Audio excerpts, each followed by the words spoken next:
Hello and welcome to the Pinkbike podcast. I'm Mike Kasmer, joined by Dario and Julio, and we've got producer Eric in the background. Small crew today. Turns out it's some sort of holiday up in Canada, so everyone's slacking while we're slaving away podcasting. Working here in the podcast mines. Podcast mines, doing hard work. But we got some good rides in over the weekend, and we didn't have to go to Eurobike. Yeah. I wouldn't have minded being there. Steep trails over Eurobike any day of the week. It was fun. Yeah, exactly. We got way less jet lag, and we still got to check out some cool stuff that came in from Eurobike. Felt like a quieter show from this end. I'll be curious to get to chat with the folks when they get back from Frankfurt and see what they've thought. But didn't seem like as many, groundbreaking, exciting new things. There were some, hints of things to come, but I feel like a lot of the products got launched ahead of time. We had Shimano launch their drivetrains, and then that Fox podium you're on, Dario. Yeah. And then you see anything in the coverage that caught your eye that you want to try to get in? Or? I think for me, the most exciting thing was the coverage of unpaved cycles. The European Bike Project guy had a couple bike checks from that brand. I hadn't heard of them before, but their XC bike has pretty compelling geometry, like a bit outside of the norm. And then they have this crazy trail bike concept that's using pretty extreme geometry. I'd be most interested in riding the XC bike currently, just because it's a little more solved seeming, but the experimental geo figures would be kind of cool to check out as well. And then, there's some like conceptually interesting e-bike stuff, but it just doesn't grab me the same way that a cool bike or a shiny component does. Yeah, same here. Yeah, that unpaved was interesting because their prototype bike, they kind of decided that they've pushed things as far. Almost made a grim donut of down country, you could say, if we want to use that word. But yeah, it's kind of a more trail bike. But it had 465 chainstay, like a 500 mil reach for a size large, and a 63 head angle. Yeah, and then I think the most extreme thing was it had like 50 mil bottom bracket drop, so it was like extremely low BB for a longer travel bike. Because that was the like 150 bike of the two. There was also a 100 mil XC bike that they had, but I think it had 145 millimeter cranks. Yeah, it kind of took everything, kind of like what we did with the Grim Donut, just push everything to a few 10 years down the line, but we might not even get there. Like it might just end up being too extreme to be enjoyable for a wide range of people, but I'd love to try it. Me too. It's one of those things I'd really like to try. Kind of same train of thought, but not a Eurobike related thing. The Isaac Levesen from Skog Cycle just put out like a thesis, if you will, on his geo that he's pursuing with those bikes. And at the moment, they're just like handmade enduro and downhill bikes that he's kind of iterating on, but they have really, really short reach numbers, but everything else is quite extreme. So it's like slack head angle, really long chainstay, high stack with like very high narrow bars. And his thought process is like keeping a good rider area for steep descents, but almost nothing else. So it's cool to see people pursuing these like funky geo rabbit holes. But yeah, I like it. Might as well find. I feel like I'd be surprised if somebody unlocked some magic thing that we haven't tried before that just becomes super widespread, but you never know. I think chainstay length is getting a little longer, but there are, as we know, there are limits. I also just saw, I think Josh Loose Dog Lewis, he's got a new custom little I saw that. A jib bike. I need to look into that more, but that's almost where he was always taking things like the Santa Cruz 5010 or different bikes like that and kind of tweaking them to be able to be more jibby. But this thing looks like a slope style bike to me, but pretty much to see what he gets up to on that. It's kind of neat. He just didn't have a frame sponsor this year, so now he has his own kind of a one-off bike made for him. It's like a steel Trek ticket, basically. Yeah, exactly. Yeah, it's kind of cool. I think there are a couple other like Eurobike things. Like beautiful components always show up, but not necessarily things I'll ever get my hands on. There were those titanium cranks that are like incredibly machined, like drilled all the way through. They look like those old rotor cranks, but again, I'm not going to ever spend $2,000 on a set of cranks, but they're really cool. I don't know. There's always interesting stuff there. I think I'm always surprised, I guess, like what floats to the top of coverage in terms of what grabs people's attention. I think that like Stab Lead or Stab Lead, however you pronounce it, bike definitely got a lot of eyes, but that's the point of a concept bike, I suppose. But I don't think they're making bikes. It's just like they're an offshoot of a video camera stabilizer company, basically, and somehow they decided to make bikes or get into bikes. Kind of, I'm sure it draws some attention to their other products, but Yeah, it almost just seems like they had the facilities, or someone was, maybe they have to dig into that more too, but maybe they have someone there that is into bikes, like, hey, we could make a bike and see how this goes. But yeah, they even went so far as to have their own suspension. They made their own inverted fork, and it's that carbon fiber air can on the shock. Yeah. And a name that no one can pronounce and looks like stable ad or stab lead or something. So I like stab lead. Yeah, stab lead is good. Yeah. Yeah. And they got Brian Lopes on the roster. Yeah, and I guess so I'm curious to see if that comes off the ground or not. It's a thing. Yeah, I suggest a name change to them, but that'd be I can start, yeah, see where it probably goes. So. The I'm forgetting the name of it. One last thing. The only e-bike thing that was really compelling to me was that Carbotonics. The frame is its own can of worms with like the forged carbon concept, but the like replaceable element in the motor is cool. I think that's hopefully something we'll see more of, and with like right to repair laws in Europe getting a bit more concrete, I think it's possible. But I think the way they'd integrated that was it had to be outside of your warranty window for you to make the repair yourself. Bring it to a distributor. Yeah, like the first few years you have to bring it in, but after that you can repair yourself, which is fair to me. Yeah. Well, speaking of, we were just talking about stab lead. We should talk about the Kona Stab. Yeah, that's a segue. Beautiful segue. Segues are hard, but that one works. So yeah, so people that haven't checked it out, you should probably just turn this off and go watch Dario's video. His latest intrusive thought was that he bought a 1999 Kona Stab Deluxe and is riding it and experiencing the wonders of things he never experienced. Because how old were you in 99? 2? I was 3. Yeah. Yeah, I could ride a bike, but not well, and certainly not a downhill bike. I was putzing. Although the sizing was about appropriate for a 3-year-old. I honestly think so. Yeah. I bought that thing like early winter, just really spur of the moment thing. Like a buddy of mine sent me the link just as a joke, and then within an hour I was meeting the guy at the pump track, and then I bought it. It's worth watching the video just to get a rundown on what the whole project will be. And then the project is like pretty poorly defined at this point, but all told, it's kind of fun. It's a pretty good bike for being 25 years old. Like, obviously there are some extreme weak points, but elements of it work. And I had a good time riding it. Off the top of your head, what's the weakest point right now? And then what's the part that works the best? Weakest point is the fork by a margin. The 888 with 0 external adjustment and coils that are far too light for me is a challenging element of the bike. Well, plus that's not even the stock fork, because that bike was originally spec'd with a Monster T. So you need to. Have you ever ridden a Monster T? Yeah, but not a good one. Like I've ridden like clapped ones, so I'd like to find one in decent shape. And it sounds like some of the commenters might be squirreling something away. So optimistically, I can get my hands on something. But I have also reached out to some people at Marzocchi, so we'll see if there's something in the eaves up there. But highlight, honestly, this like the stack height is pretty comfortable. It's extremely short wheelbase, obviously, and the reach also is quite short, but you can still stand up on the bike in a pretty comfortable way. Because your head angle is the same as like an XC bike. Right. It's like 69 degrees, 70-degree head angle. And I don't know, it was more rideable than I anticipated. I'll also give a shout out to the 25-year-old Nokian tires. Those weren't nearly as bad as I thought they would be. That's impressive. Yeah, because those weren't very good to begin with. So no, I mean, they were like, when we shot the video and like the week that I was riding that bike a lot, the weather was pretty good. Like it was dry, and a little tacky. So kind of best case scenario. But yeah, that era is good. If we were able to find vintage 26-inch tires from them, that's when Maxxis made that slow Rize rubber, and that was like a 40 durometer, 42, and that was the good stuff. Like they made a slow. What else did they have? There was 2 different ones, but slow Rize was the one that we really wanted because it was super slow rebounding rubber, and that's what we were running.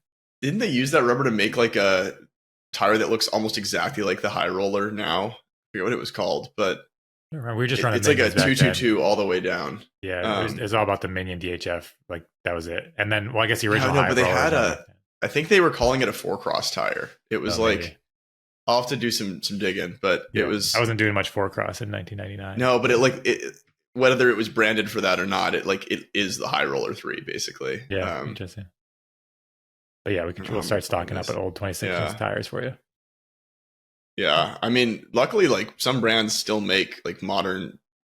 So like the next phase in this is going to be upgrading some things. So, obviously the fork will be changed, hopefully for the better.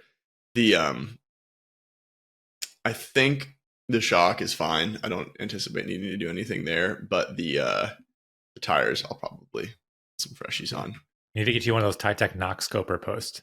You run one of those. Actually, the telescoping thing. Yeah, it's a post inside a post. So before dropper posts existed, we used to have 2 quick releases. So like if you went to go pedal up the shore or something, you would undo your lower quick release and then the next one because your C2s were interrupted and you couldn't have a long enough post. So yeah, that'd be get you one of those. That's the move. Sweet. Yeah, I'm considering putting a Thompson setback post flipped on it so that it sits up a bit more. And then I noticed someone in the comments actually mentioned that. So great minds think alike, but I think it would help.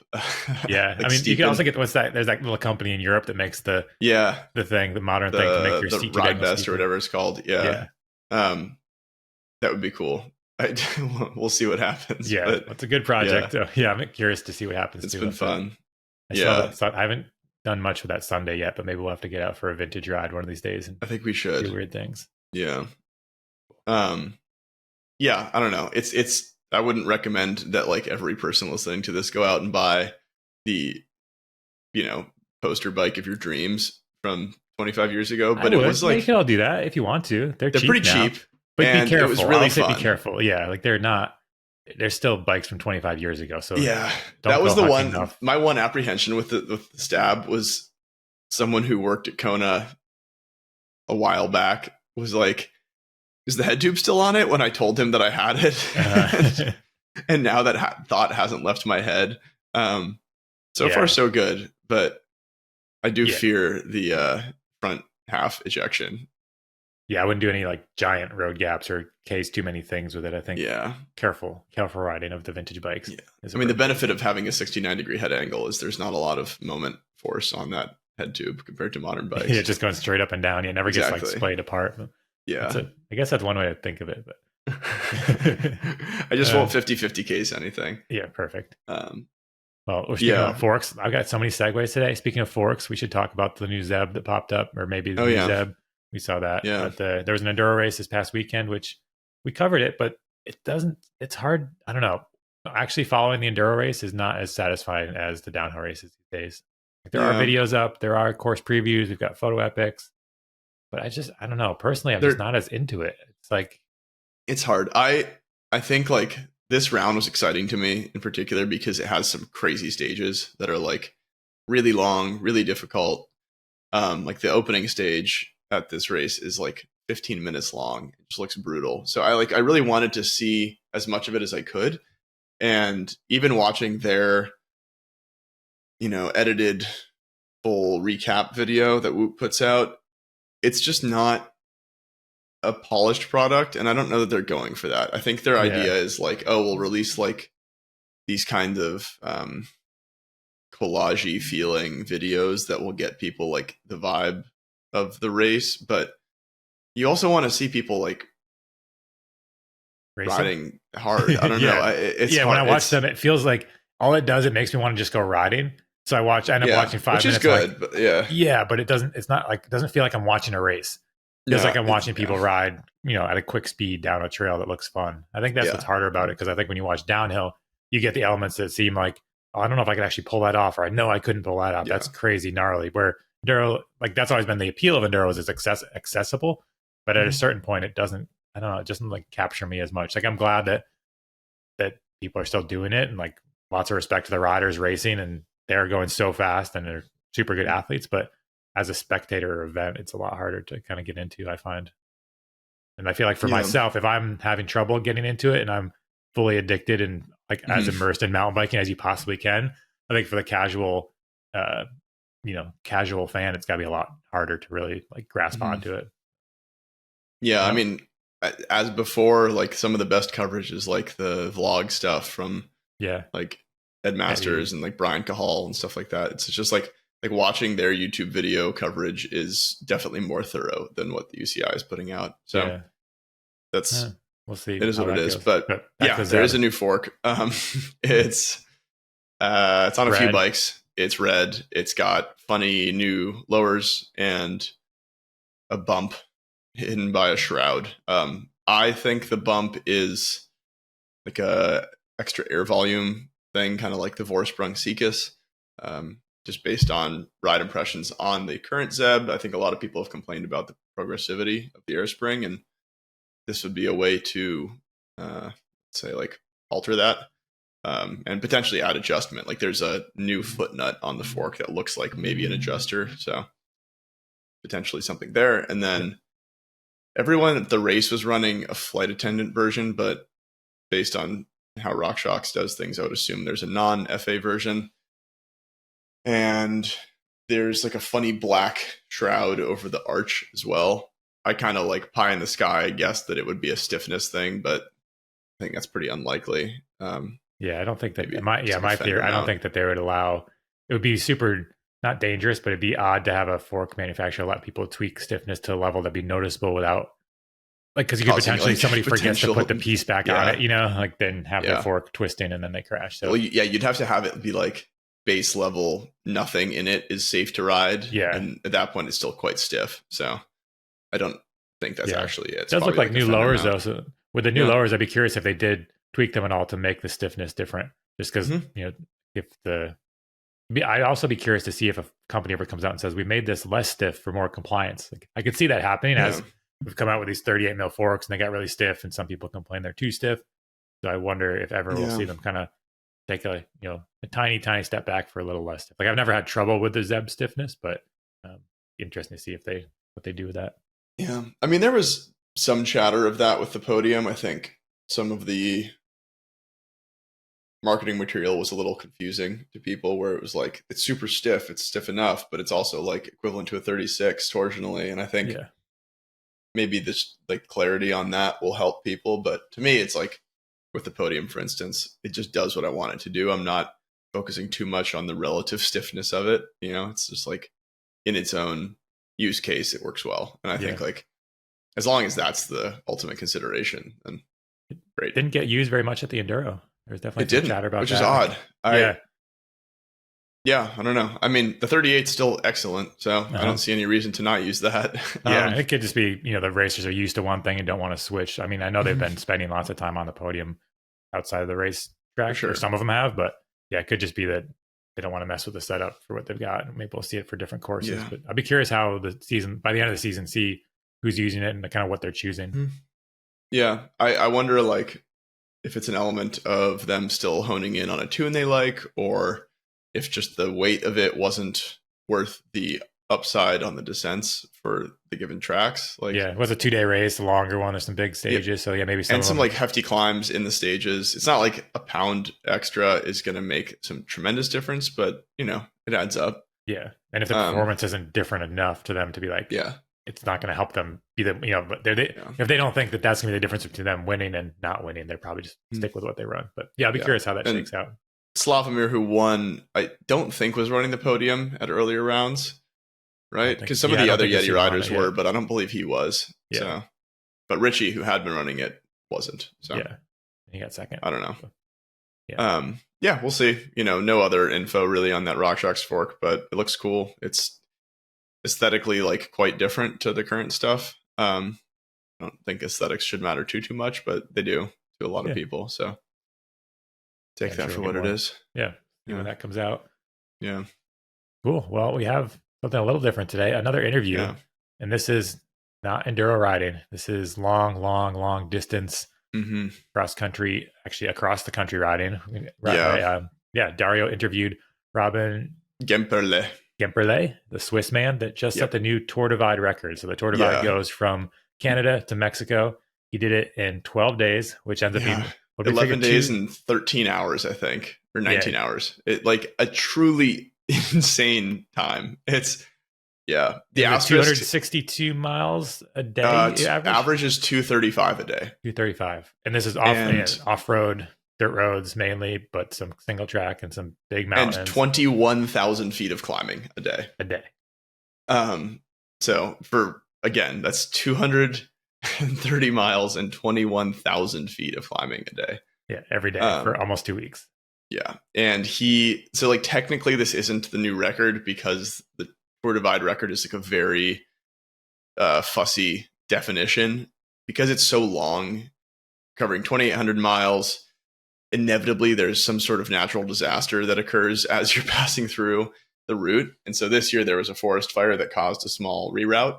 And despite the mileage and climbing being about the same, it's not officially the exact route. So his is more of an asterisk record, but for all intents and purposes, and by any person's definition, this is the record. Like, it's insane. It's and so he has ridden like the most proud race of the Divide yet. Not only did he blast it, but he did it in style. Like, he wasn't wrecked. He slept. He did a really good job.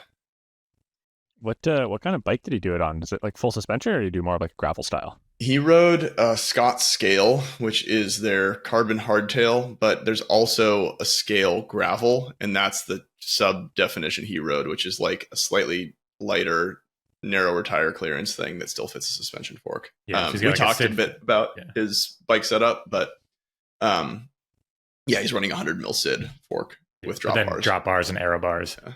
And then it's become kind of the definitional setup for the thing. If you're trying to go really fast, like a small amount of fork travel and drop bars is kind of the move.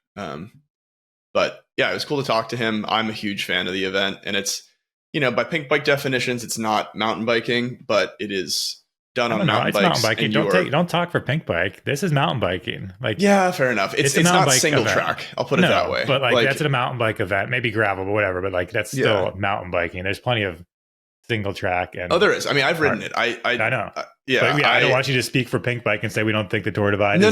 That's not what I'm saying. I mean by like free ride, into the NAR. Yeah, definitions. Sure, but we get to pick the definitions, and we'll call it mountain biking. That's true. It's a big, long mountain bike race. Yeah, I don't want to turn. You would not survive if you did it on a road bike. No. And yeah, I rode the route 8 years ago, and it was incredible. Like, I did it at a significantly slower pace to Robin, and it was still really hard. So, and you still did it pretty quick. You did it in like 27 days or something. Is that we said? It was like a month. Yeah, a month. So like that's like fast. That's your rate. That's the pace of someone that's not trying to win it, but is going much quicker than your average person that's like taking their summer to like work their way from Canada to Mexico or Mexico to Canada. Like that's still a quick pace. Which he and I talked about the difficulties of the route beyond like the physical, just like climbing mountains and riding far. There's like the food, sleep, and health elements of it get pretty challenging because it's so much endurance riding day after day through a desert in the ecological sense and in the food sense. He is a pro athlete, but was just eating whatever he came across. So it's really cool to see feats like this done without like outside support. I think it's a really cool thing. Well, let's let people listen to the interview. So we're going to head over magically to the interview. And one part that I think is funny about this is that Robin's laying down during it, which makes sense. I mean, like the guy to be fair to him, he is so tired. He's so tired. He just sprinted from Canada to Mexico like as fast as you possibly can by bicycle. Yeah. So I appreciate that he took the time to chat with you, and it's sweet that he is laying down while doing it. But he's also very calm and well spoken. So enjoy the interview, and we'll be back in a little bit and finish this podcast up. But yeah, here's Robin talking about the Tour Divide.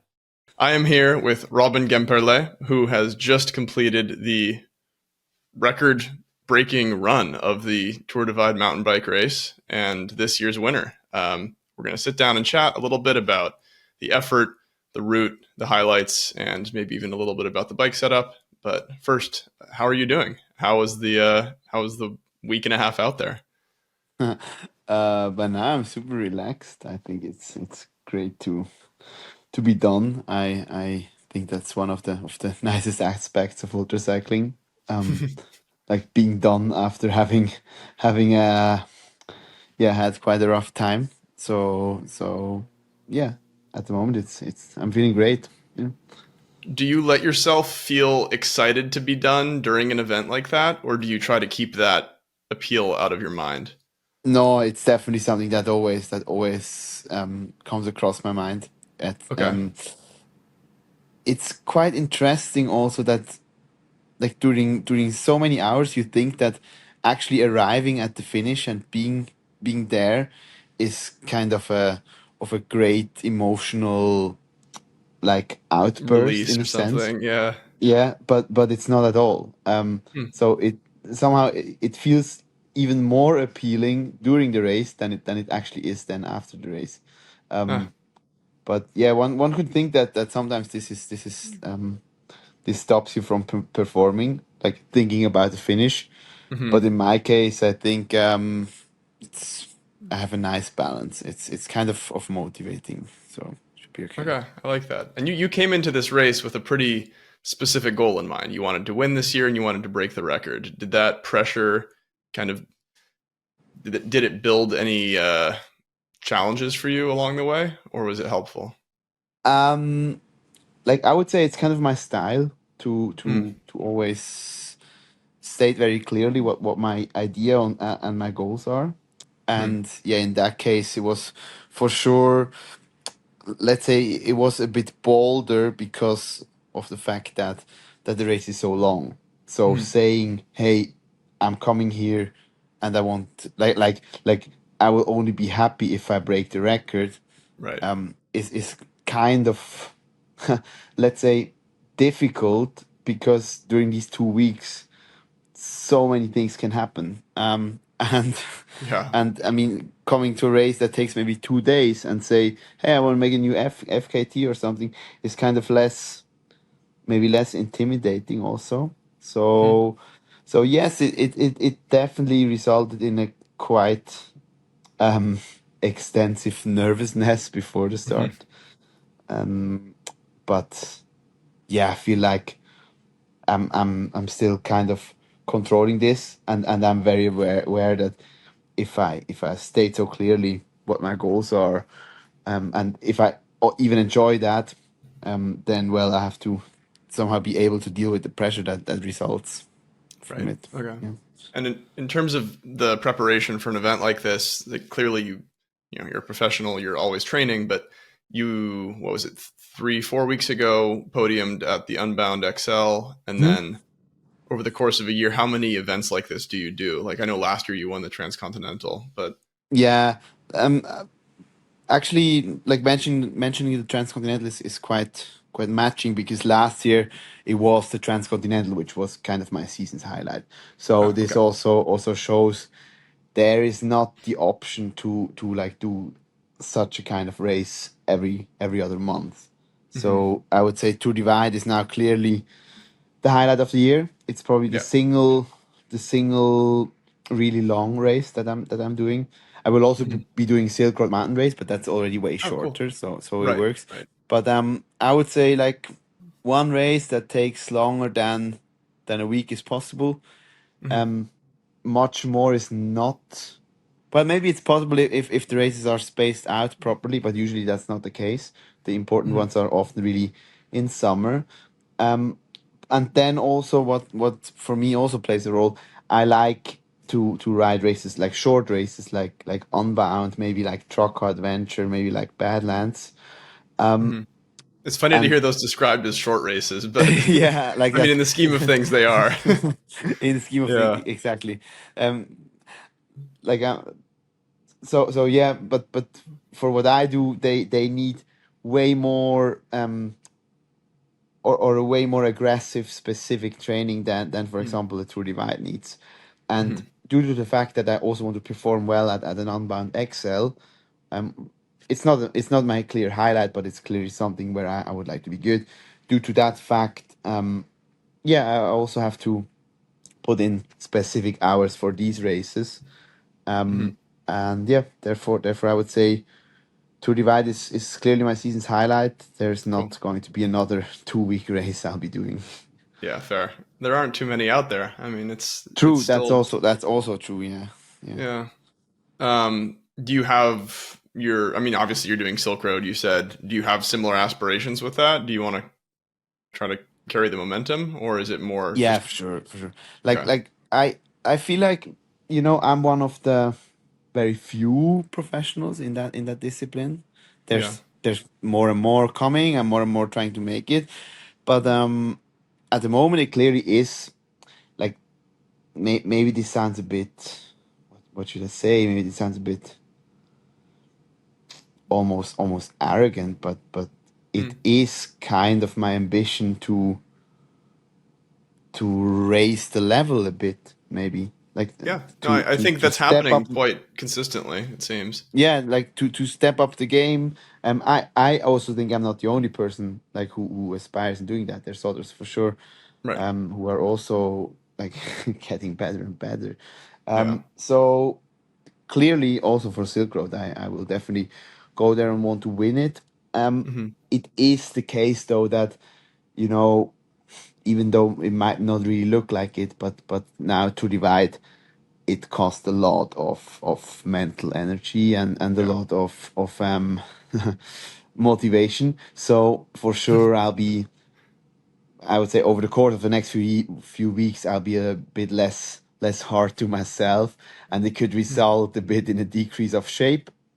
But I'm fine with that, and Yeah. I'm aware of that. But in general, if I enter a race that is considered an ultra race, my goal will always be to win it at that point of my career. Very fair. Yeah. Yeah, I mean, there's an argument to be made that you're in something of a deficit fitness wise following a massive effort like that, right? Like the for sure. Yeah. I yeah, the mean, I expenditure is mean, extreme. exactly. Like that. That is. I'm very aware of that. Silgod is in I think 7 weeks. Okay. It's like it like follows up a bit the question how many events you can do. Hmm. It tends to be in fact a bit too close. Yeah, okay. I mean you lose quite a bit of muscles during these 2 weeks. Yeah. You lose just fitness after these 2 weeks, and now I won't be training like structured for the next 10 days, I would say. So Okay. yeah, definitely you lose some shape. But yeah, let's see if I mean it's also like it's not like the very you're not losing base. I mean No, it's no, no. Yeah. just the very tip that you're losing, and usually that tip you can get back quite quickly. But Hmm. it's I mean, for example, it's not untypical that you would get sick like a week after an ultra race, Right. and if that Right. happens, then you lose too much, and it will be Yeah. difficult. Okay.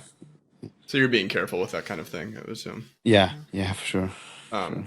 so I just toured it. I didn't race, but I rode the Tour Divide in 2017, and at the time, Yeah. the people who were racing it most competitively were really just amateurs in the scheme of things. It was like Hmm. Josh Cato and Mike Hall, people who had pretty unstructured lives surrounding ultra racing, and it seems like over the Yeah. past 7 years, it's become a very professionalized thing.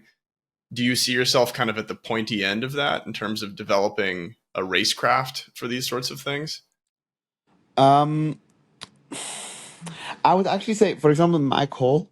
Yeah. I haven't known him, but he was definitely kind of still the beginning of that development. He Yeah. also, in my opinion, of course, he was not. Maybe he didn't have that professional racing background like nowadays some racers, including me, have. But he Hmm. was also getting super like structured about it, planning Hmm. meticulously, like really training specifically. Maybe not with the same scientific background that we now Hmm. have, but for sure he was kind of at the beginning of the development. Then there's other guys, I would say.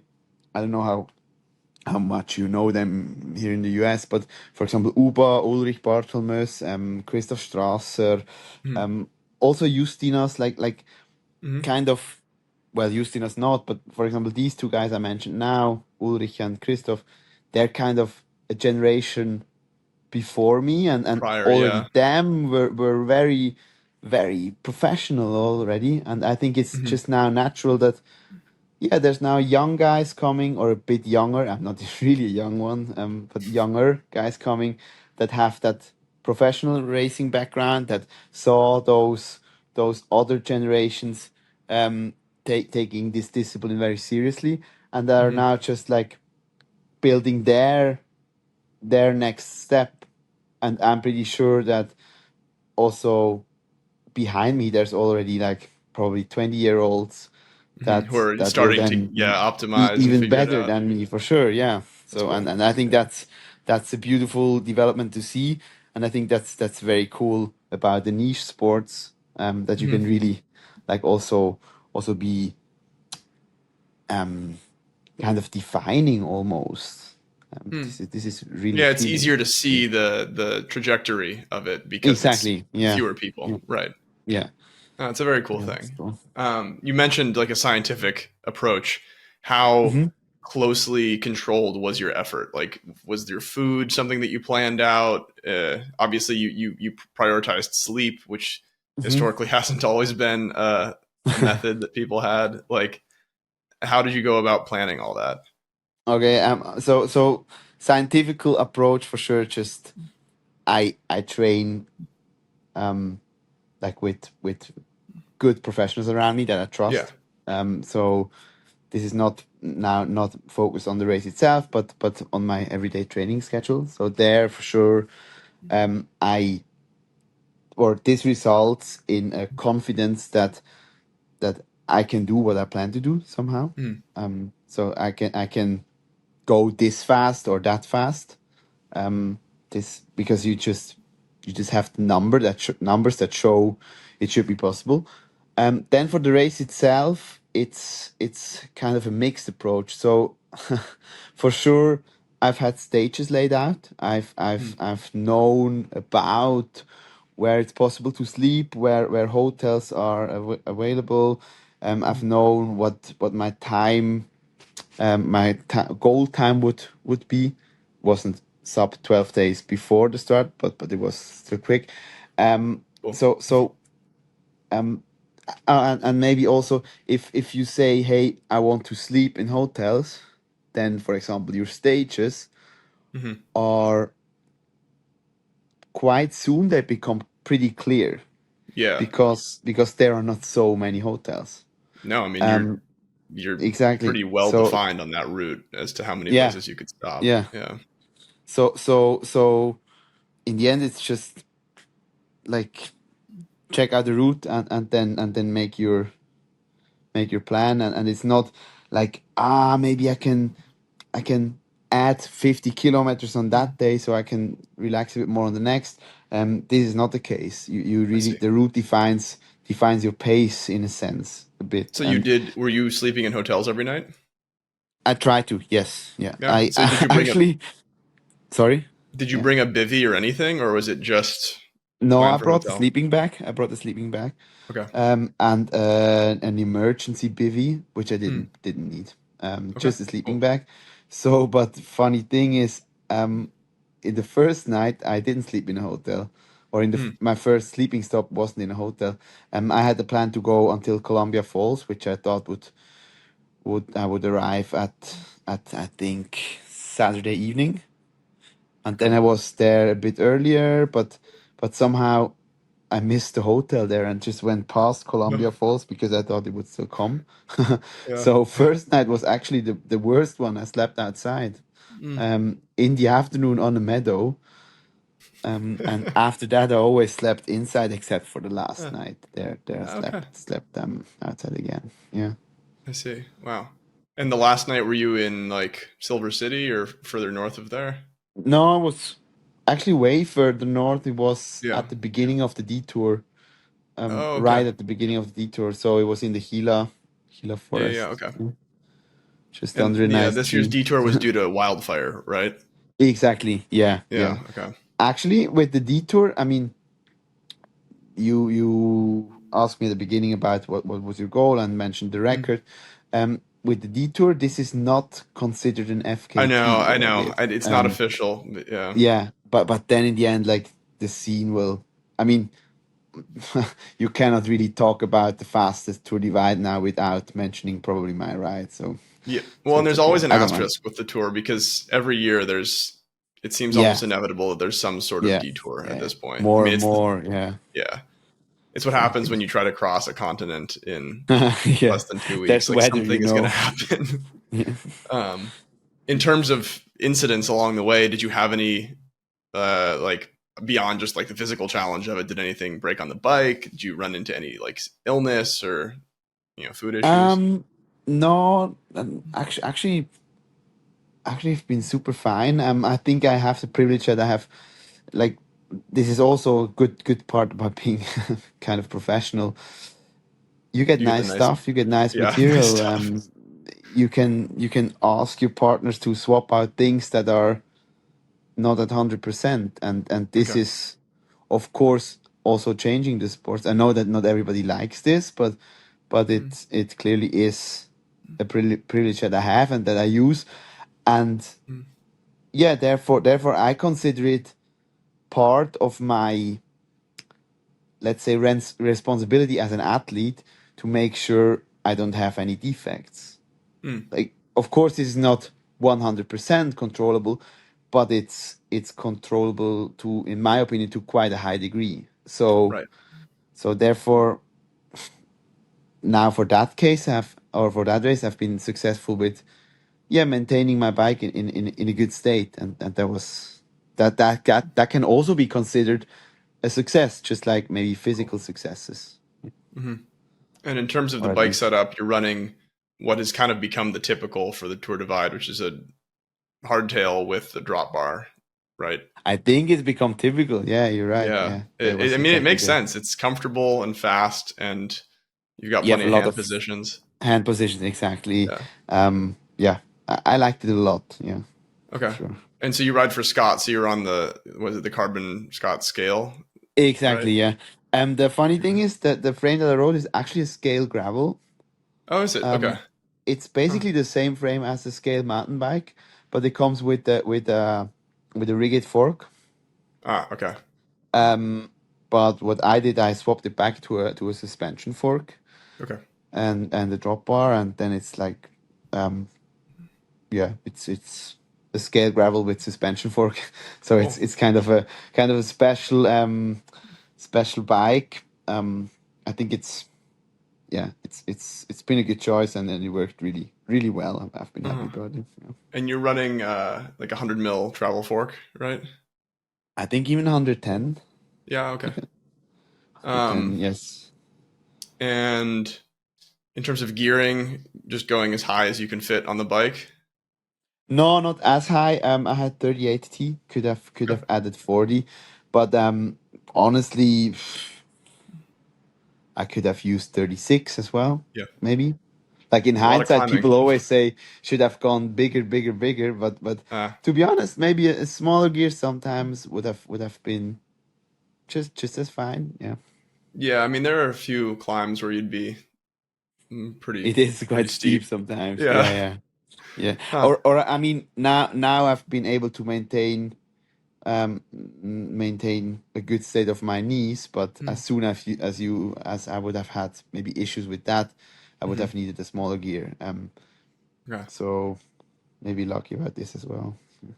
And in terms of other little things, like, are you wearing road shoes? Are you wearing mountain bike shoes? Like, Mountain bike shoes, okay, normal SPD shoes. okay, I always have parameter pedals with okay, SPD cleats. So I feel like this makes sense. I mean, you have to be able to walk at these yeah, races. for sure. Um, in a sense, I think it's not even so much about like walking, let's say, on the trail, but Hmm. also you're so often just entering stores, buying Hmm. stuff, and they're having a pair of shoes that you're comfortable to walk with. Yeah, you don't It's want to like fall it over in the sounds, gas yeah, station. exactly, because you're doing it so often. You're doing it so often, and that a pair of road shoes, it's just Yeah, uncomfortable over no, it's totally 13 fair. days. Yeah. Yeah. So In yeah. terms of food, were you eating a fairly structured diet, or was it just whatever you could get your hands on? No, it was more or less whatever you could get your hands on. Cool. I started with lots of sports food, so lots of gels. Huh. I always have like a security ration of gels in my Okay. hydration pack as well, which I didn't need until the end. But no, starting with gels because it just makes sense. And then yeah, relying on on gas station foods. I tried to get in as much protein as I could. I Mm. tried yeah, sometimes I even ate like an apple or something just in order to feel a bit better. Um, and Yeah. I have to be very honest. In the end, like after 9 days, I Yeah. started to ask myself, like this is kind of the the one of the maybe almost saddest thing about the whole ride. I really started to ask myself, hey, do I want my body to have to deal with all of this shit because you eat so much bad food? Yeah. You It's cannot crazy. do differently. Yeah, you know probably as well. Um, Yeah. and you're constantly eating and you're Mhm. just eating trash. Um, Yep. this is really something. I mean, we don't have to discuss like ultra cycling on that level is probably not healthy. Right. This is Sure. clear. But then like over 12 and a half days or no, how long was it? Sub 12 days. Yeah. Um, doing like eating just this is Mm. it somehow started to bother me somehow. Yeah. No, I completely understand. You start to feel sick. Like, Yeah, it's seriously. a Yeah. testament to how bad processed food is for you. I think Yeah. like Yeah, for my sure. experience was the same where by the end of the tour it was like you would do anything to eat a fresh piece of food, and Yeah. Yeah. oftentimes you don't have access to that. So yeah, I'm always curious like how if you're really trying to push, massive days, like if that does kind of catch up to you. I'm sure it does, but It does, yeah. yeah. I also like in the end you just rely on sugar, right? So I Yep. don't know if I mean it's just not realistic that you get a proper diet on that ride. Mhm. But I would wonder what would be possible if you had like a really, really good diet, if you'd be way faster. I would assume, I mean, if not faster, you'd be happier the whole way through. Yeah, Like it would help. Yeah. In for terms sure. of sleep, like how much did you have a target for every night, or was it just sleep as much as you needed to, or I had a kind of a target, so I knew from Transcontinental that for me, or from previous races, that for me it mm, makes sense to sleep a bit more and ride a bit harder. mm, And always try to rely on these 90-minute sleep cycles. So I either sleep 90 minutes, 3 hours, 4.5 hours, or 6 hours. okay. And my plan was just to start with 4.5 hours and then like keep these 4.5 hours for as long as possible. Yeah. Um, and then maybe if towards the end it's starting to get like tight or whatever, reduce sleep. But because the race was so long, tend to sleep 4.5 half hours. Um, and I have to be honest. In the end, I never decreased sleep except for the last night. I always slept 4.5 hours because like I was just going to bed in the evening and Mhm. like not knowing how I would wake up next day. Like I was really Mm, because I was mhm. pushing hard every day. I was really done in the evening, so I needed sleep. Also, every morning I woke up after having overslept my first two alarms. I always set a ton of alarms, but I always like not knowing where I was. So I really needed these 4.5 hours, and Yeah. yeah, I also felt like okay, that seems reasonable. If Mhm. you can continue to really push high watt numbers, then it makes sense to stick to these Mhm. 4.5 hours. And I think it's been good. Yeah. Yeah. I mean, it seems like the correct thing to do. I mean, you look at past attempts at the record, and I feel like people who've tried to push as far as they can without sleep, eventually you just fall apart. Like your power goes out the window and you start to suffer for it. But Yeah, yeah. I really hope these times are kind of over because Yeah. it's just so much more enjoyable. Like I wasn't really tired when I arrived. Of course, I was tired Yeah, in a physically. sense, but not like my brain was still there. It was really That's awesome. That's I cool. could act like a normal human. Yeah, I saw that the interview that Lael did with you at the very end, and it was Oh like you yeah, seemed surprisingly with it for being at yeah. the end of That's the route. quite a few people say that. Yeah, yeah. Yeah, I mean it's Um. cool.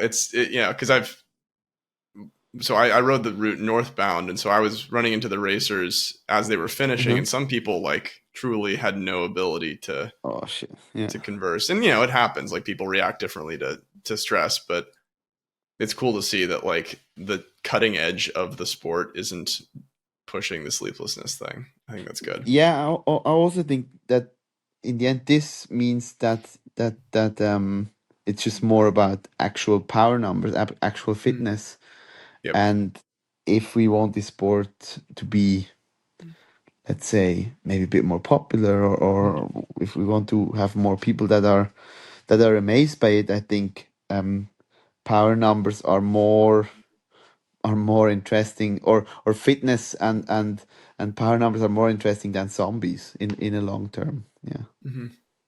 Yeah, I like that. Huh. Let's see. Other little gear things. Like what did you run through multiple sets of tires, or were you on the same ones the whole way? No, that I think, like let's also be clear. I for sure had a great weather window. Mm-hmm. It was really working out well. There was not a lot of rain, not a lot of storms, not a lot of shit temperatures. Mm-hmm. I was fast enough to escape quite a few bad weather situations as well. Okay. That was lucky for me. Um, but or this and this also meant that I didn't have to change brake pads. I didn't have to change Oh, really? a chain, and Okay. I didn't have to change tires. They still have life on them. Wow. So this is really good actually. Yeah. That's impressive. You rode some of those new Continental XC tires, right? Yeah, these Tubnitals. Uh-huh. I'm not attached to a certain tire sponsor. I Okay. can just take whatever I need, and I've been super happy with them. They're so Cool. predictable. Sweet. On I think they're great tires for exactly that route, because yeah, Mm. on like sand and gravel, you can really tell what they're going to do. Cool. And yeah, no, they're perfectly You fine. run I a wonder two how point much milk there's left. Yeah. yeah. You ran a 2.2 or 2.4? 2.4, Okay. 2.4. I'm clearly one of the guys that always goes for wider whenever possible. Okay. Yeah. Comfort, why not? And Yeah, for it's sure. not that Yeah. much And I slower. think rolling resistance doesn't decrease really Yeah. in real life. So Huh, cool. Were yeah, it's there any great. highlights for you along the route? Like, I would assume this is your first time riding the route, right? Yes, it's my first time. Okay. Um, I really liked Colorado, to be honest. Mm. I think it's been just a continuous highlight. This is really cool. Hmm. For sure, and this is kind of a basic Tour Divide answer. I think that Brush Mountain Lodge where Yeah, Kirsten Kristen, she's the best. it's insane. It's so good. It's She insane. knows exactly what these riders need and want, Yep. and no, it's been really great. And I also like, because of course I'm still kind of a normal human, so I told myself, okay, if I arrive there and I'm able to sleep there, I Mm. will, like, of course, do my stuff and make sure I don't lose too much time, but also Mhm. it should be kind of a moment in the race where I like enjoy the moment that I'm actually living. So I didn't Mhm. hurry too much there, and it was really worth it. It was really cool, because she's just so nice. There was another Swiss guy touring the route there, Oh, who cool. slept there. Nice. So that was interesting as well. And then yeah, what are other highlights? I always struggle to like name certain places or Mhm. moments, No, but even just like a um, scene, if there was like a beautiful sunrise or something, I feel like you yeah, see like yeah. I, a I lot, mean, maybe what's cool. I also stated that before before the race. I would be very sad if I didn't see a bear, even Ah. though I'm scared of them, of course. But like normally you say you're done with bears after Pinedale, which Yep. is I think a bit before half of the route. Hmm. So after Pinedale, I left my bear spray. That's what most people do, and then carried on. And of course, there's still black bears in Right. New Mexico and also Colorado. So, but they say usually you don't see them, because there's so few, and also yeah, the black bears are quite scared, I guess, normally. They're But they're much friendlier if anything. yeah, Did you end like up seeing a that's why bear? you can leave the bear spray. Yeah. But I saw a bear spray after Abiquiu, after that Georgia O'Keeffe town. Oh yeah. I saw Cool. one on Mining Mountain Hmm. in a moment where I was already sure, oh no, I'm not going to see a bear, and suddenly I saw Huh. one. That was really cool. I liked it. That's Yeah, cool. it I mean, was. that's kind of the last moment of high alpine on the whole route if you're southbound, right? Yes, yeah, Like, yeah. You're right. You're right. Exactly. Yeah. yeah. I Huh. pushed hard there because I wanted to get rid of all the big mountains. Yeah. So yeah, that's the No, you saw last your one. bear. That's good. I think better Yes. to see a black bear than a grizzly when you're in a depleted state. I wouldn't. Maybe like a beginner's bear sighting. Yeah, there we go. Yeah, I like that. Yeah. Oh, that's cool, man. Yeah. Yeah. I'm glad that you had like you got to experience the route as well. I feel like, sometimes you can lose the joy in it the if you're just when purely racing. racing and like too Yeah, myopic, but yeah. I think I think that's also I would say almost a classical bikepacking discussion, right? Mm, Um, that like why are you racing? mm, I think racing adds a certain like the speed that you're going adds a certain interesting aspect to the whole mm, experience of the route, like because you see those changes so fast. mm, Um, but in my like some people say that like what you said now that you don't experience anything anymore. I think this is usually not true. You of mm. course you experience it differently, but you have that adventure aspect. You have Oh, that. certainly. I didn't mean to So imply yeah. that. I meant more. No, yeah. Yeah, yeah. But for sure there are sometimes people that say like, "Oh, these idiots, they're just like aliens rushing through the through the Rocky Mountains without No, it's pretty noticing how cool. beautiful they are." And this is Yeah, not the case usually. yeah. Yeah. Well, yeah, and you get to meet, the characters along the way too, which is cool. For sure, yeah. Do you have interest in coming back to North America for any of the other longer routes, like Arizona Trail or Colorado or anything like that? um I mean today not.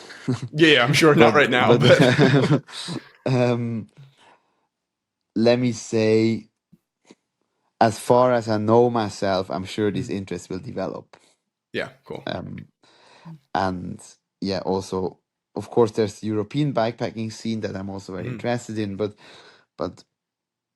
there are not thousands of super relevant races, and a Triple Crown challenge is probably something that Mhm. will come up one day. In my thoughts, I can Cool. imagine. So Yeah, I mean, we'll it's see. the logical, biggest step you could take. It's a cool thing. Sure, yeah, Well, and there's but that then new also I don't route want on to the force west it. in like the Sorry. Pacific Crest Trail equivalent, the Orogenesis route is another. Yeah, I don't think that that's established enough to be a race necessarily, but at one point but potentially. they're now like improving it, right? They're now Hmm. like yeah. Yeah, I I think think Kurt this is really cool. Remscheider is riding through it currently, Okay. so Ah. we'll see how continuous he manages to make it, but it'll be cool. I mean, Um, I'm young. I'm happy if they do it in 5 years. yeah, yeah, why not? How old are you? Not so young though. 29. Oh, that's young. I'm 28, Yeah, so you're that's young. okay. Yeah, yeah. If you're young, I'm young. I like that. Cool. Oh, cool, man. So are you gonna? You're staying with Lil Wilcox right now. You said, are you gonna be in Arizona for a while, or? Andrew. No, I mean, I'm leaving on my flight is leaving on Monday. Okay. From El Paso though, so I need to go over there. I Hmm. somehow booked that flight, and then Laurel and Drew reached out and asked whether I would like to stay at their place, and I'm like, yeah, sure, that's cool. Awesome. Um, so I'm there, but yeah, to be honest, I feel like going home now. I've Hmm. been here since before Unbound, and Oh, okay. Yeah, yeah. yeah, like I think that's also a nice aspect of the trip that I had. It was really great and I loved it, but I also noticed how much I like my life at home. Yeah, This it's a is beautiful thing. Yeah, we get to see all yeah, the I think world so. and then realize how nice it is where you live. Yeah. Yeah, true. Where It's a big in Switzerland are privilege. you based? It's called Aarau, the city. It's a small Hmm. city, 20 minutes from Zurich. I mean, in every Okay. other country in the world, it would be the same city, but it's 20 minutes by train from Okay. Zurich. I'm kind of a weird Aarau patriot. I really like the place. Oh, I think it's cool. I'll have great. to Yeah, visit. Huh. yeah. And your background is primarily in mountain biking, right? Yes, yes, yes, Okay. yes. I started with cross country mountain biking. Um, yeah, and I think it's still something that helps me with all the contacts and people that I Mhm. know from there. It's cool. Also, like I'm attached to Scott, Mhm. kind of due to that from back then. Yeah. Cool. Do you ride bike park or anything? Do you have like interest in that No, element of mountain biking or? no, not really. I mean, the place where I live, it's not very mountainous. It's like Ah, okay. there's bigger hills, and we have really nice trails, but it's not a place where you would like shuttle or where you Mhm. would go up and down. It's cross country focused. Mhm. It's that kind of riding. Yeah, Cool. and I'm also like I'm a good technical rider, but I'm not so good at riding bikes with a lot of travel, to be honest. Okay. So yeah, Yeah, it's it's all about training and ultimately I'm yeah, sure for you sure, can for sure. adapt. Yeah. Well, Maybe. cool, man. Well, thank you for the time. I really appreciate it. I Sure. Thanks for your interest. there's lots of it. Yeah. And looking forward to see what you do next. I mean, good luck with Silk Road, first Thanks so off. much. It will be fun. Yeah. Yeah. Not I hope only, it but goes also. easy. Yeah. Cool. Um, cool. Yeah. Thank you and Well good then, luck. thanks. Ciao, Dario. All right, we're back. That was a good interview with Robin. That guy is a beast. Very impressive. I Through was and thinking, through. imagine if you just took some time off from work. You're like, I'm just going to take, 10 days is a normal vacation that people take. So I'm going to, I'm going to take 10 Yeah. days, 12 days off, and I'll be back soon. And then you just rode across the whole country. And then you come back like, Yeah. yeah, I'm back. I mean, you'd show up like so sunburned and wrecked. Yeah, but Just it's just one of those yeah. feats that he did so fast that when you start thinking about that, it's the length of a lot of people's summer vacation that they Oh, I might take, know. Yeah. You're like, oh and you yeah, I just, went to Europe for 2 weeks. Well, he's yeah, like, okay, I set a world record. Like, yeah. yeah, it's really cool. And the fact that he's going to do the Silk Road race in a few Yeah. months from now is also crazy. No, 7 weeks sounds like a long time, but in the scheme of efforts like that, like yeah, you're not recovering in recovered in 7 7 weeks is weeks. super challenging. And he's Yeah, gonna try to win the Silk Road, and yeah, like odds are high.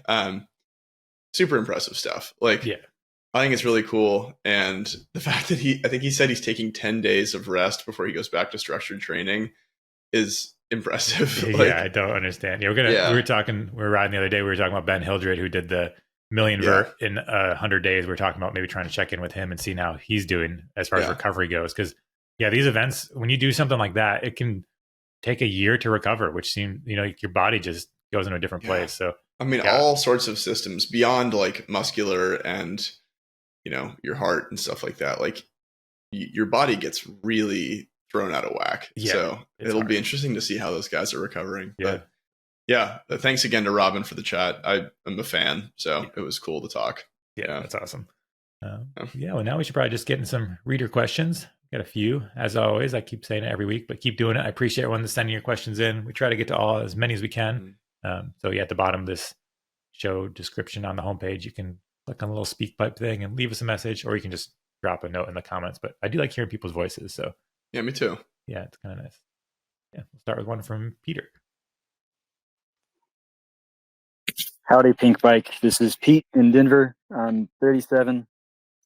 Got one kid, about to have another, and find myself with less time to ride these days. And was looking at getting an XC bike to make some of my local trails a little bit more fun. They're just enough to be like hard on my wrist on a gravel bike, but I have a raw Madonna V2.2, which is way overkill for them. So I'm looking at a Specialized Epic 8, trying to decide between the standard version and the Evo. I just wanted y'all's take on it, and then I'll throw in a bonus idea is I know Dario said he feels the Evo geometry is kind of compromised for what the bike's meant to do. What about taking the Evo and then putting in a 120 mil air spring to get the Geo back to the standard epic to still have codes and a little bit nicer suspension? Thanks. I think Yeah. this is a smart question. Well Yeah. done, sir. Uh-huh. You've kind of answered your question. I think that either getting the standard Epic 8 or the Evo and swapping a 120 air spring would be the move. I definitely did prefer that bike with the 120 fork. So Yeah. It's always seems, people, a lot of times people think that we're always advocating for more travel and turning XC bikes into things that they aren't. But I think that when it comes to a bike like that, a lot of times they do feel better with a 120 fork versus the 130, just because it kind of gives it that little snap, that little quickness. And that's what you want. That's what you want from an XC bike. You want something that has tires that are not very heavy. You want the whole thing to be pretty light and quick. And if you start doing if you listen to all of Dario's intrusive thoughts, you might end up with a bike that that doesn't really work how you want. But I agree with or the perfect bike. But the idea of getting the one with the codes makes a lot of sense. Like, I'm not sure if they've updated the spec of the Epic 8 yet. And, if it has motives, then like the motives are fine, but the level brakes, I definitely don't recommend them. At least if you're going to be kind of riding a little bit harder than your typical XC bike. So yeah, I would do what you're saying. Get the Evo, toss the 120 air spring in there, and enjoy that bike. It's going to feel so much easier to ride on the more mellower stuff than your raw. You're going to have a good time. Yeah, and it's kind of perfect. Have an XT spec, that has like XT single piston or 2-piston brakes. Oh yeah, those will be more powerful than the levels. Yeah, for sure. And the fancy S-Works one. He's got 2 kids. I don't think you should be buying S-Works. No, I mean, I'm not.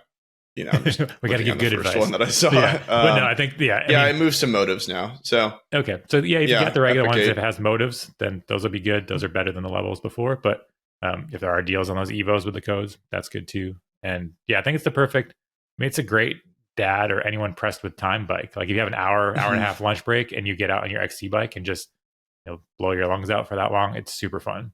Yeah, I'm kudos to Peter for saying XC bike and not e-bike as well, because I feel like oftentimes that's the like initial logic people use. So like, oh, I've only got an hour, I'll get an e-bike, I can get more laps in. But like XC bikes are the exact same. Like you can just blast out more distance, tire yourself out, get your yayas out, and then not have to charge it. So yeah, and they're just so fun, and the handling is great, and like it kind of spruces up your skills a little bit, makes you be a bit more precise, but you can still get away with more than you would expect. If people that haven't ridden a modern XC bike, they're just like the trail bikes we used to ride a few years ago, and they work so well. So yeah. I mean, I have that review up today. We're recording this on Monday of that Arc 8 Evolve FS, and it has some numbers that would be reflective of an enduro bike from like 7 years ago. Yeah, totally.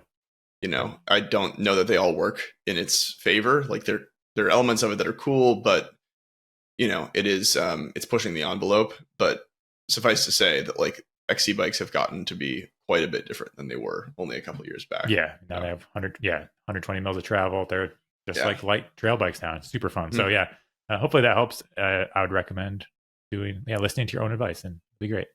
Yeah. Next up, we got one from Charlie. So this new podium fork has got me thinking a lot about forks and fork stiffness and the different attributes that are desirable in what situations on a bike. And I'm wondering if there's any universe in which it makes sense to put a 160 mil 38 on a Fuel EX. I've got a 36 and I have no complaints, but I'm more curious to see if the lack of fore and aft compliance would be a good thing or possibly a negative thing on a bike that's only got 140 miles of travel. I'm about 170 pounds and I like to ride fast, and I'm an aggressive rider. No, but I break shit and I like to go fast. And I can really feel that fork flex underneath me when I push into the bike. And do you think that a 38 would ruin that feel and ruin some of the comfort? Or do you think it would be helpful? Thanks. Yes. Yeah, I mean, you can do it. You'll be fine. It's not night and day. It's definitely, you will notice it. Like if you feel like, well, at least if you feel like you're already feeling a 36 flexing underneath you, then yeah, the 38 is going to be stiffer. Whether that's better or not doesn't really, I mean, it's hard to say, especially in this case, we're talking about a 140 bike and you're only 170 pounds. So it's the 36 is pretty stiff, but it's not the stiffest. So I think like you also have to consider, I mean, fore and aft is one thing, but then like how does the bike corner as a system is a big part of stiffness. And I think that's where having a really stiff fork and a more flexible chassis can be kind of weird. Yeah, but that Fuel X isn't very flexible. That's a pretty stiff frame. Yeah, like it's not. I haven't ridden Yeah, it that much yeah. Like I mean, I had it one. recently. Yeah, I had it with the 36 on it, I believe, or a Lyric. You know, I had a, Mhm. but I had a 160 fork. So, but yeah, I Yeah. don't think there's anything wrong with trying that. If you feel like your 36 is too flexy and you have a 38, you could do it. I wouldn't necessarily rush out to spend money on that. Maybe borrow one just to see if it's a Mhm. big enough difference, because you might not like it and it would stink to drop, $700 to $1,000 on a fork and say, oh, Yeah. this is not what I'm looking for. And then also maybe consider what you're trying to turn that bike into. It's Right. totally fine to have that as like a mini enduro bike. It does work as that. The numbers are all work, but yeah, that bike you could end up just turning into something that's not really meant to be. But it is And allowed. I think there's other elements too of like what you're getting out of the fork change, like prior generation 36 versus current 38. Air spring feel was quite different, I think. You could get a little more sensitivity out of the 38, but the newest 36, I think, is comparable, if not better. And so, sure, it is still flexible, but like new 36 kind of optimizes for a bike like that in a way. And you're still saving weight, and it's, I think, stiff enough for a 140 bike. But Yeah. again, But as yeah, Mike said, if you could try one, I think that's the move. Yeah, it works. But yeah, it'll be heavier and stiffer. And so if that's what you want, you can definitely do it. There's nothing wrong with it. It'll work. But Yeah. it's not I don't know if that's going to fix. I mean, I think the thing I would start with was trying to figure out what you're searching for. I think if you find that it's too flexy and you think you're washing out or something like that, or doing something bad, then maybe differ. But if you just think you're noticing flex, but also maybe look at other things that could be flexing. Your wheel's super soft, or your Have you checked weird your noodle spoke tension bars, recently? or that's Little things add up for sure. Yeah. But hopefully that helps. But yeah, I'd say borrow one if you can before just dropping money just to get a 38. But if you want to do it, it's fine. That bike can accommodate that. Or you get a 160 podium. Or you can 160 Go all podium. Yeah. Kidding. I think that would be too much. Yeah. At first I don't thought know. that caller was Charlie Sponsel because his voice sounded a little bit like Charlie Sponsel. I thought so too. Shout out Yeah. Charlie. It It's wasn't. like, I don't know if you guys read my review for Vital, Yeah, but I have some question. questions. If you want to call in, Charlie, we'll answer your question. Or I you would could love to talk to Charlie. Maybe we just get him on the podcast one of these days. I like Charlie. Yeah. Cool. Next, something from John, I believe. Hi guys at Pinkbike. John here from Europe. I have a question regarding high engagement hubs and chain devices. A lot of people seem to be putting high engagement hubs on their bikes and really liking them. But if I'm not mistaken, a problem that comes with them is potentially pedal kickback. And then there's a lot of people who seem to be putting things like O chains on their bikes to reduce that pedal kickback. So are these two groups of people completely separate on a Venn diagram? And is running a high engagement hub together with a no chain like taking sleeping pills before going to bed because you drank too much coffee? All right, love the podcast. Keep them coming. Bye. Oh, I love that. Yeah, that's I a good might steal analogy. that. That's why I kept that in there because we've had this question or similar versions, but that analogy is pretty good about Mhm. what if you're just mixing too many things to try to achieve something you could have done without all these accessories. I do think there's an element of sleeping pills and coffee with it, but I would argue that you're kind of honing in on a happy medium if you're doing the high engagement and a chain device thing. And this is, of course, assuming that you're using like an O-chain style chain device, like a chain ring mounted one, because the other option would be the Sidekick, which is also a hub. So I think that there are different user groups to whom both options cater. Like if you're riding really technical climbs and need instant feedback through the feet in order to get up things, then a high engagement hub will make an appreciable difference, but it will also potentially exacerbate chain feedback that you're getting on your bike.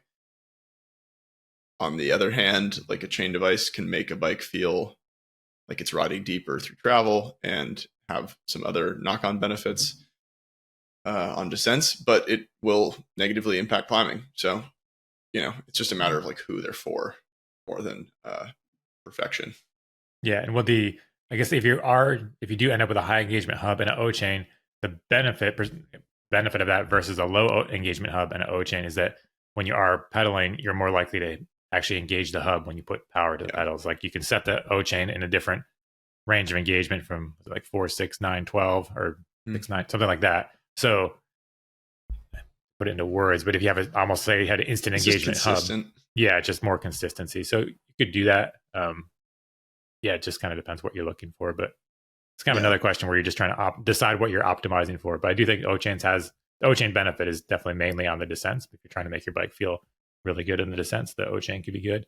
And not everybody's sensitive to pedal kickback or chain feedback or whatever we're calling it these days. And different suspension designs have a more perceptible feel. Yeah. So it just kind of depends what bike you're on. But I don't think there's, if I had to pick and I was running an O-chain with something, I probably would tend towards a higher engagement hub just to keep the consistency there.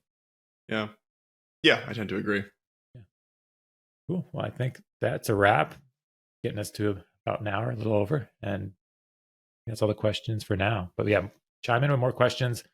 We've got obviously lots more episodes to go, but want to hear what questions are keeping you up at night. And what you're liking. If you're mad at us too, we haven't had an angry caller in a while. So if you're maybe like a little mad, call in with that. Let's see what we can do to diffuse the situation. There have been a lot of angry comments recently, and one out of every 10 wanted to leave a message. Then it would be really entertaining. If anything. Or if you like what we're doing, we take praise too. I like to be praised also. That'd be a mix. But, or if you have like some way of watching Enduro that we haven't figured out yet, that would be sick. If you can figure out the best way to get Enduro to be as exciting as downhill. By the time it's hard. We'll see. When you're listening to this, don't forget to do your fantasy teams. We got another downhill race coming up this weekend. So back. It's gonna be sick. It's gonna be good. It's gonna be so cool. I know. I like new track, steep place. Everyone I've talked to who's been there said it's really cool. So I'm stoked for this one. I think. Yeah. Gonna be good. You think Jackson's gonna win another one?